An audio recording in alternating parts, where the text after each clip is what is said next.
সবাই বলছে বাঘ বাঘ, আমি দেখতেই পাচ্ছি না বাঘ কোথায়।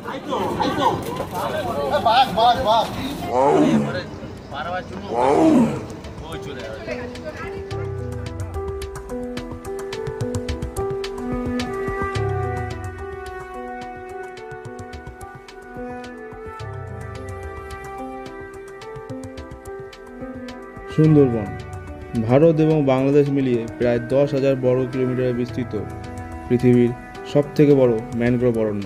1987 সালে ইউনেস্কোর ওয়ার্ল্ড হেরিটেজ সাইটের তকমা পাওয়া এই সুন্দরবন ন্যাশনাল পার্ক পৃথিবীর সবচেয়ে হিংস্র রয়্যাল বেঙ্গল টাইগারের বাসস্থান। কিন্তু যদি আপনি শুধু বাঘ মামার দেখা পাওয়ার জন্য সুন্দরবনে আসেন, তাহলে কিন্তু সেটা আপনার মস্ত বড় ভুল। কারণ সুন্দরবনের সৌন্দর্যতা শুধু বাঘ দিয়ে মাপা যায় না। এই গভীর অরণ্যের গহ্বরে লুকিয়ে আছে বহু জানা অজানা পশু পাখিদের গল্প, যাদের কথা আপনি হয়তো এর আগে কোনোদিন শোনেননি। তাই প্রতি বছর হাজার হাজার মানুষ সুন্দরবনের এই অপার সৌন্দর্যের টানে বারে বারে ফিরে আসে। আর সেই হাজার হাজার মানুষের মধ্যে আজ আমিও একজন, যে সুন্দরবনের এই সৌন্দর্যকে প্রথমবারের জন্য এক্সপ্লোর করতে যাচ্ছি। সাথে তোমাদেরও নিয়ে যাচ্ছি। এই 2 রাত 3 দিনের সফরে আমি তোমাদের দেখাবো এখানে তোমরা কীভাবে আসবে, কোথায় থাকবে, এখানকার মানুষদের সংঘর্ষ, তাদের জীবনযাত্রা এবং সংস্কৃতি। সাথে থাকবে উপরি পাওনা হিসাবে 3 দিনব্যাপী দীর্ঘ নৌকা ভ্রমণ, সারাদিন ধরে জমিয়ে খাওয়া দাওয়া এবং টান টান উত্তেজনা ভরা এক রোমাঞ্চকর অভিজ্ঞতা। তো চলো তোমাদের সবাইকে নিয়ে শুরু করা যাক অরণ্যের সেই প্রাচীন প্রবাদ, যেখানে বাঘের ভয় সেখানেই সন্ধে হয়।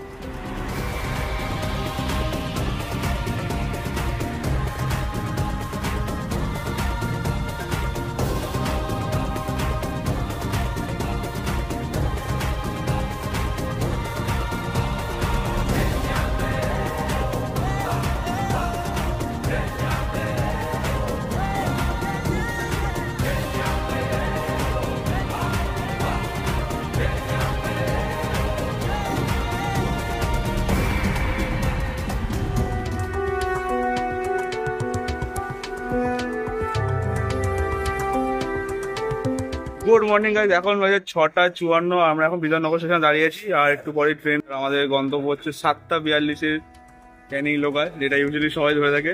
আমরাও ধরবো। চলো, দেরি হয়ে যাচ্ছে। শিয়াল থেকে দেখা হচ্ছে। এবং শিয়ালদা পৌঁছে দেখি নিজের নির্ধারিত সময় 17 নম্বর প্ল্যাটফর্মে আমাদের জন্য অপেক্ষা করছে আমাদের ক্যানিং লোকাল। তারপরে আর কি, দক্ষিণ রায় দেশে পাড়ি দেওয়ার এক্সাইটমেন্ট আর চারপাশের এত সুন্দর সুন্দর দৃশ্য সব কিছুই দেখতে দেখতে আমরা পৌঁছে গেলাম আমাদের সেদিনের প্রথম গন্তব্য ক্যানিংয়ে।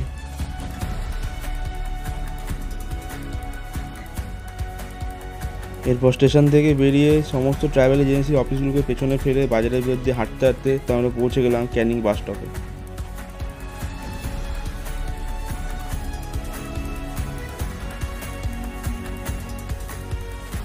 এখন ঘড়িতে হচ্ছে সময় 9:35। আমরা 8:55-তে আমাদের ট্রেন ক্যানিংয়ে পৌঁছে গেছিল। তারপরে সবাই বেশ চাটা খেয়ে দিয়ে আমরা এখন বাসে উঠে পড়েছি। জাস্ট মাত্রা নদীটা ক্রস করলাম, দারুণ একটা সুন্দর ভিউ পেলাম, তোমাদেরও দেখালাম। আশা করি তোমাদের ভালো লেগেছে। আমরা এখন ডাইরেক্ট ক্যানিং গদখালি আছি। মোটামুটি 1 ঘন্টার মতো লাগবে, যেটুকু শুনলাম সবার কাছে। তো ওখানে নেমে তোমাদের সাথে কথা বলছি, ঠিক আছে?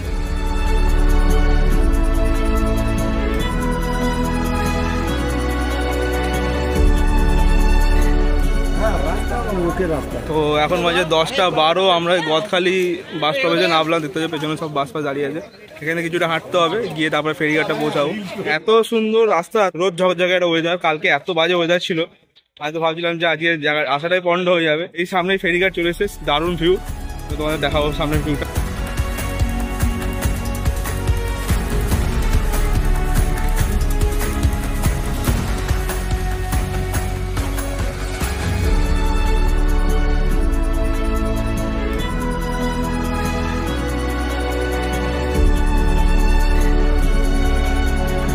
স্যারের থেকে জানতে পারলাম যে ওই যে সোজা যে লঞ্চটা আসছে, মাঝখান থেকে আসছে, ওটাতে করে আমরা যাব। এই যে লঞ্চটা এখানে দাঁড়ালো আছে, ওটা করে আমরা যাবো। বেশ খুবই বড় একটা লঞ্চ। 3টে ঘাট, এইদিকে একটা ভেঙে গেছে বলতে পারো। এই একটা, ওইদিকে একটা, ওইদিকে পেছনে ওই পারে আরও একটা আছে। বিশাল বড় এরিয়া, প্রচুর লঞ্চ চারিদিকে।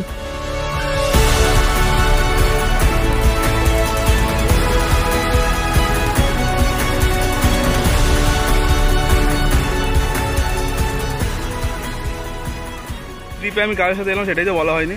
এই ট্রিপে আমরা এসেছি বিএসএ স্যারদের সাথে। বিএস একটা পর্বত আরোহণ ক্লাব। তো আমি যখন দুখানা কোর্সে গেছিলাম 2018 এবং 20, তো সেই সূত্রে স্যারদের সাথে আলাপ, সেই স্যারেরাই।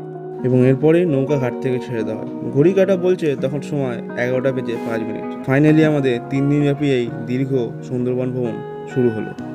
তো একটু আগে আমরা জাস্ট বোর্ডে উঠলাম, আর দেখতে পাচ্ছি পেছনে বোর্ডের নামটা হচ্ছে ডিসকভার সুন্দরবন। এটাতে আরও আমাদের মজাটা একটু বাড়িয়ে দিল। আমরা এই সুন্দরবনকে ডিসকভার করবো। প্রথমে এসে আমাদের ওয়েলকাম ড্রিঙ্কস হিসাবে সবুজ এই পানীয় টাইপের কিছু একটা দিয়ে দেওয়া হলো। জিজ্ঞেস করে জানতে পারলাম এটা আমপান না।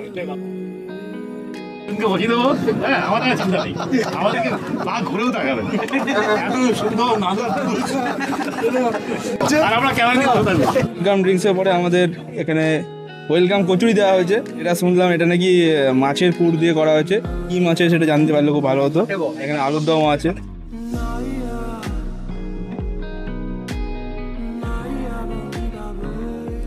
এরপর ব্রেকফাস্টের পর্ব সঙ্গ করে আমাদের বোট এগিয়ে চললো গোসাবার দিকে।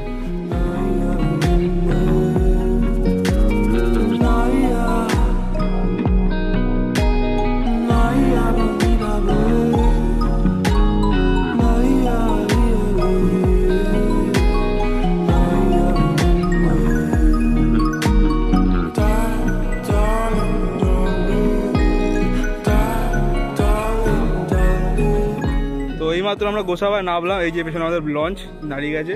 বললো মোটামুটি 15 মিনিটের হাঁটা পথ। এখান থেকে রবীন্দ্রনাথ ঠাকুরের বাংলো, যেটা বেকন বাংলো আর হ্যামিল্টন সাহেবের বাংলো, সেটা আমরা এখন দেখতে যাচ্ছি। এই মুহূর্তে আমরা গোসাবা বাজারের ভেতর দিয়ে যাচ্ছি। চারিদিকে শুধু একটু সবজির বাজার, চারিদিকে দুই সাইডে। তো আমাদের লঞ্চে যে ছিল সে আমাদের বললো যে কিছু নেওয়ার থাকলে এখান থেকে কিনে নিতে, কিন্তু কারণ পরে আর কোথাও পাওয়া যাবে না। সে ওষুধপত্র হোক বা যে কোনো জিনিস তোমার যেটা প্রয়োজন সেগুলো এখান থেকেই বললো নিতে।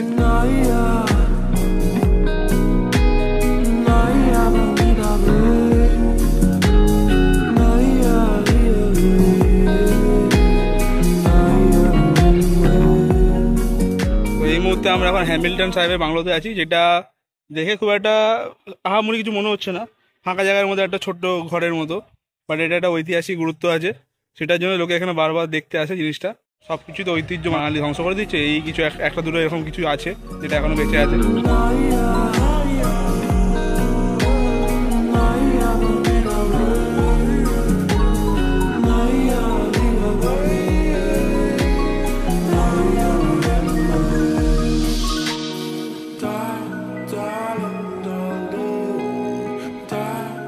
যিনি স্থপতি তিনি হচ্ছেন হ্যামিল্টন, ড্যানিয়েল হ্যামিল্টন। ওনারই বাংলা এটা, ওনার আমন্ত্রণে। কত সালে ওখানে লেখা আছে রবীন্দ্রনাথ ঠাকুর এসেছিল, মানে 2 দিন এখানে ছিল। তার মানে উনি যে বাংলাটা ছিল সেটাই রবীন্দ্রনাথ ঠাকুরের বাংলা। আর এটা ড্যানিয়েল হ্যামিল্টনের বাংলা। হ্যামিল্টনের তেঁতুল, হ্যামিল্টনের তেঁতুল নিয়ে আসছে গাছ থেকে বের। এইদিকে রবীন্দ্রনাথ বেকন বাংলোটা, এখানে লেখা আছে ওয়েলকাম গোসাবা ব্লক। স্ট্রেট গেলে একদম যে রাস্তাটা বার করলে রবীন্দ্রনাথ বাংলো। আর এদিকে একটা এরকম ফেরিঘাট। তো আমাদের লঞ্চ পারলে এখানে আসতে পারতো, আরো ভালো হতো, একদম স্ট্রেট সামনাসামনি হতো। কি কারণে জানি না, ওই দূরে দাঁড় করিয়েছে। এত কাছে দাঁড়ালে বেশ তাড়াতাড়ি দেখতে পেতাম এবং টাইমটাও বাঁচতো। আমি তোমার বিরহে রহিব বিলীন, তোমাতে করিব বাস, দীর্ঘ দিবস দীর্ঘ রজন। এবার আমি আমাদের স্ট্যাচুগুলো মাঝখানে গিয়ে দাঁড়াবো, তখন আমি বুঝতে পারবো এর আসল হাইটটা কতটা।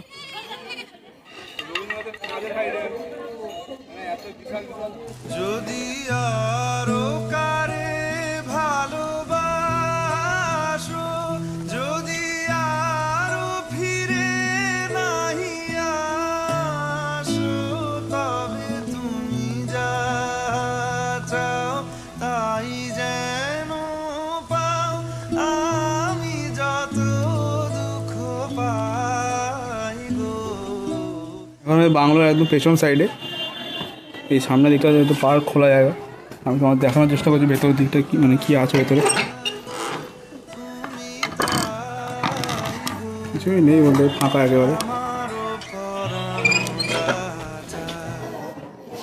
তো এখানে দেখতে পাচ্ছেন রবীন্দ্রনাথ ঠাকুরের বাথরুম, যেটা আর কেউ দেখাবে না, একমাত্র এই চ্যানেলে দেখতে পাবেন আপনি। রবীন্দ্রনাথ এবং হ্যামিল্টন এখানে হালকা হতেন।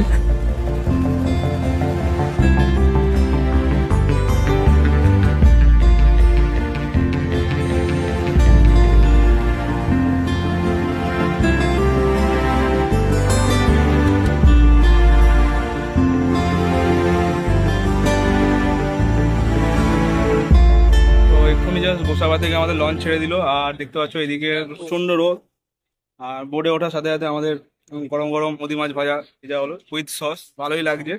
তো এরপরে আমরা যাচ্ছি আমাদের আজকের হোটেল বা যেখানে আজ থাকবো আমরা, মানে বালি দ্বীপে।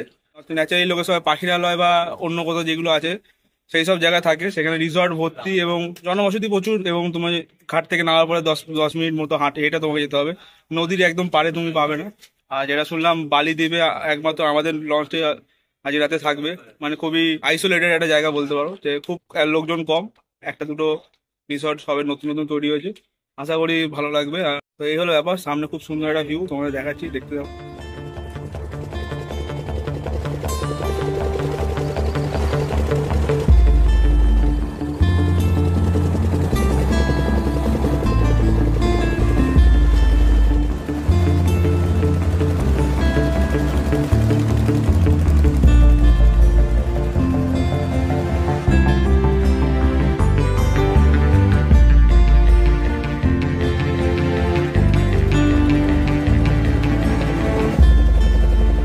তো এখন বাজে দুপুর 2:50, আর আমরা খাওয়া দাওয়া দ্বিতীয় পর্বনে চলে এসেছি। এই লাজুক ছেলে, লাজুক না, সূর্য থেকে লজ্জা পাচ্ছি সেটাই বলছি। শুনছি মটন আছে, দেখা যাক কিরকম হয়। মটন শুনলাম, হঠাৎ ডাল দিচ্ছে কেন আমি তো বুঝতে পারছি না। ঠিক আছে গাইস, কোনো চিন্তা নেই, যেটা ভয় পাচ্ছিলাম সেরকম করে নেই। স্যালাড দিচ্ছে মানে এরপরে ভালো কিছুই আসছে।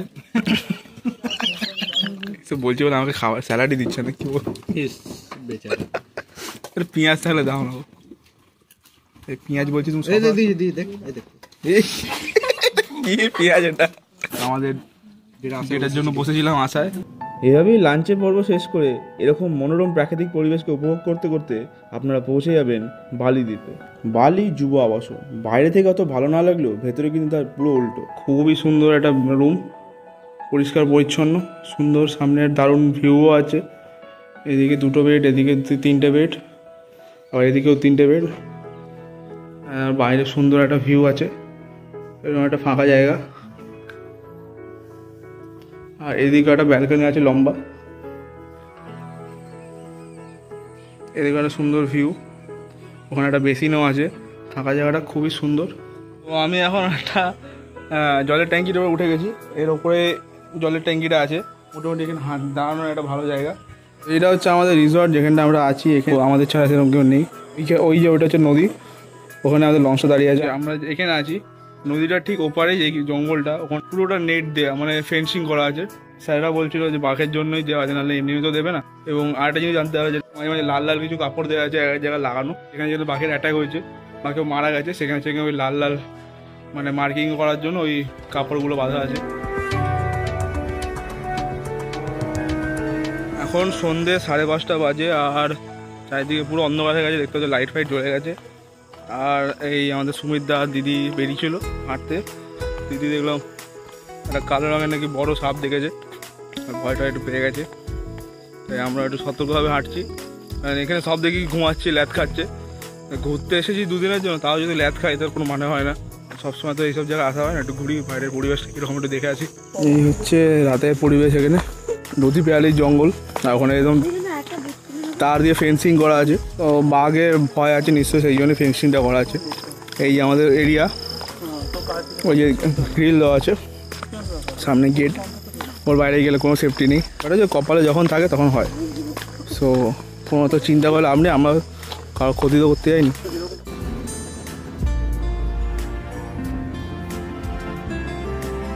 অন্ধকার জায়গায় বসে আছি, যেখানে রাস্তাটা পুরোপুরি ভেঙে গেছে, ধসে গেছে, কিন্তু সামনেটা পুরোপুরি ওপেন এবং খুব সুন্দর একটা ভিউ পাওয়া যাচ্ছে। চোখে খুব সুন্দর লাগছে, কিন্তু ক্যামেরা অত ভালো আসছে না। এরপরে আমাদের সন্ধ্যেবেলা টিফিনের জন্য ডাক পড়ে এবং গিয়ে দেখি সবার সামনে একদম স্যান্ডউইচের লাইভ কাউন্টার পড়েছে, যেগুলো দেখতে খুবই সুন্দর লাগছিলো।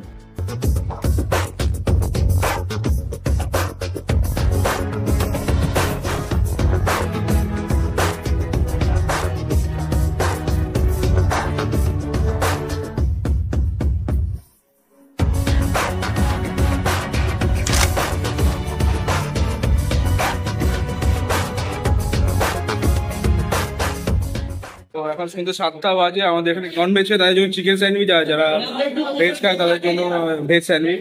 লিমিট নেই, আনলিমিটেড, আগেই বলেছি। সুন্দরবন মানে তো খাওয়া দাওয়ার কোনো লিমিটেশন নেই। সকালবেলা বা দুপুরবেলা খাবার যতটা কমপ্লেন ছিল, স্যান্ডউইচটা ততটাই ভালো হয়েছে। সবাই গোল করে বসেছে, এখানে মাঝখানে নাচ গান হবে। এই নিয়ে এই যে ভদ্রলোক, ইনি আমাদের লঞ্চে করে 3 দিন ঘোরাচ্ছেন, খাওয়াচ্ছেন, বড় বড় বাতালা দিচ্ছেন, সবই করছেন, কোনো কিছুরই কম রাখছেন না।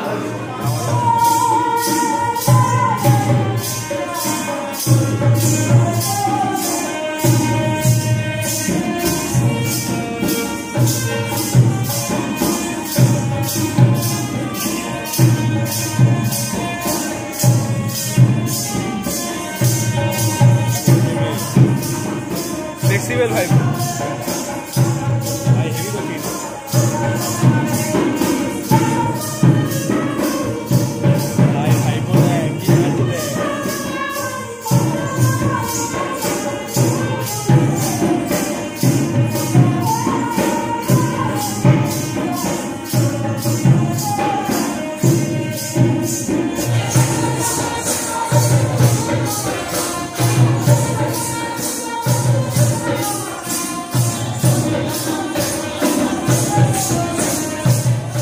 এত সুন্দর একটা অনুষ্ঠান দেখতেও সেটা মোটেই এক্সপেক্ট করিনি, এবং এত সুন্দর একটা এনার্জেটিক নাচ যে আমিও আর নিজেকে সংযত রাখতে পারলাম না। শেষে আমিও গিয়ে ওনাদের সাথে একটু পায়ে পা মেলাতে শুরু করলাম, এবং বাকিটা তোমরাই দেখতে পাচ্ছ কী অবস্থা আমার।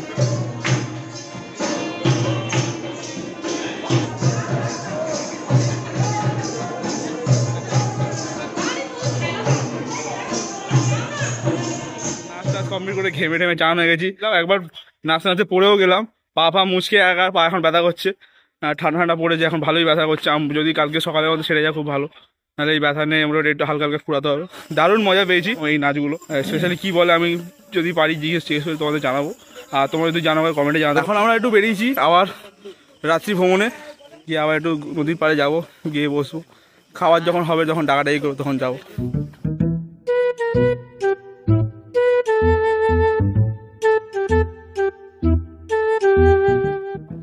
রাতের ডিনারে ফ্রাইড রাইস আর চিলি চিকেন।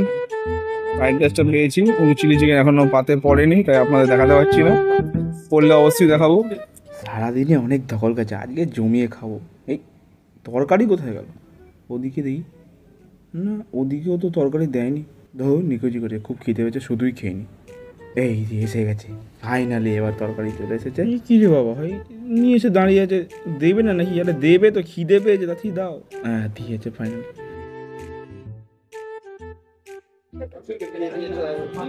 থালার অর্ধেক ভরে গেছে চিলি চিকেনে, বিশাল ব্যাপার। এবার একটু টুকটুক করে খেয়ে নেওয়া যায়, অনেক বক করেছি। একটা ব্যাচ খেয়ে আরেকটা ব্যাচের লোক হাফ উঠে গেছে, চলছে। আজকে তো ঘোরা নিয়ে আমি খুবই ডিসঅ্যাপয়েন্টেড। আমি ঘুরতে এসেছি, ঘোরাটাই আমার কাছে মেন প্রায়োরিটি, বেশি ঘোরাঘুরি আজ হয়নি। কালকে বলছে খুব ইভেন্টফুল একটা ডে, মানে অনেক জায়গা নিয়ে যাবে। হোপ ফর দ্য বেস্ট, আশা করি তোমাদের খুব ভালো ভালো কিছু সিন দেখাতে পারবো। তো আজকের ভিডিওটা এখানেই শেষ করলাম। আজকের দিনটা এভাবে হাসি ঠাট্টা মজার মধ্যে দিয়ে কাটলো। দেখা হচ্ছে তোমাদের সাথে খুব তাড়াতাড়ি পরের পর্বে, যেখানে আমরা জঙ্গলের গভীরে গিয়ে সেটাকে এক্সপ্লোর করব, সুন্দরবনের সৌন্দর্যকে অনুভব করব, কিছু সুন্দর সুন্দর ওয়াচ টাওয়ার ভিজিট করব, এবং জঙ্গলের মধ্যে কিছু সুন্দর দৃশ্যের সাক্ষী হব। তো এত কিছু মিস না করতে গেলে পরের পর্বটা অবশ্যই দেখতে হবে, এবং এটা ভালো লাগলে সবার সাথে শেয়ার করো। দেখা হচ্ছে পরের পর্বে খুব তাড়াতাড়ি আরও একটা এক্সাইটিং ভিডিও নিয়ে। ততক্ষণ পর্যন্ত ভালো থেকো। Till then, as always, thanks for watching. This is me, Surajit explorer, signing of.